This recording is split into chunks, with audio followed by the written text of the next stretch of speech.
After the fatal shootings of 2 U.S. citizens involving federal agents, the UTRGV student body is responding. 2 students are assembling protests to be held on both campuses later today, advocating for human rights. Betla Cortez spoke to those students. Really, the inspiration was just all the injustice that's going on right now.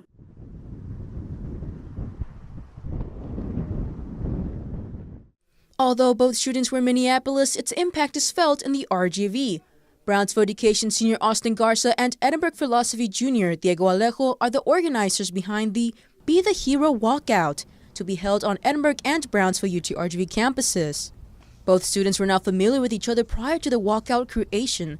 Garza met Alejo through a social media story post shared on Instagram expressing the need for a protest after the Minneapolis shootings.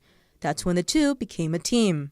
After the death of Renee Good and Alex Preddy, it seemed very important to finally say something, especially since we do live down here close to the border, especially now that they are, arresting American citizens and willing to, trample on the rights, get rid of due process, especially with protesters like in Minnesota. After gathering and collaborating with the UTRGV chapter of Young Democratic Socialists of America for resources, the name Be the Hero stuck after a graphic was drawn by artist Raymond Brunson and shared on social media.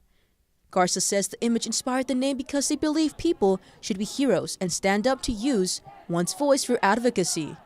It's getting ridiculous out there that we basically have supervillains, roaming the streets, picking up people in their cars, shooting people in the face. The main goal of the protest is to not only show how tight-knit we are as a community, but also to show how well-informed we are as students, that we are keeping up with what's going on. The walkout is set for February 2nd at noon near the Edinburgh Liberal Arts Building North on the Bronx Trail for the Edinburgh campus and outside the B main building for Brownsville. Alejo shares the date was chosen to symbolize a treaty dating back 178 years ago. The Treaty of Guadalupe Hidalgo that was signed on February 2nd.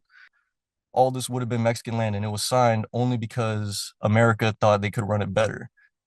I don't feel like we're getting run better, so I really feel like having it on that day, like it was just perfect. President of the UTRGV College Republicans and current president for Turning Point USA UTRGV's chapter, Alexis Uscanga, says although the fatal shootings in Minneapolis could have been avoided, he still supports ICE and federal agents. I still stand with ICE enforcement in general. I believe it's a necessary and vital part to securing not just our borders, but securing our homeland. However, I believe that ICE can go about things a lot more differently, right? And I believe there should be accountability in many ways so that we can prevent killings like the ones that happened in Minneapolis. I fully respect the right to walk out. I may not agree with it, but that's something that I respect, and it's something that should be protected. KVQ-TV reached out to RGV YDSA and RGV College Democrats for a comment, but were unable to comment last week. For KVQ-TV in Edinburgh, Perla Cortez.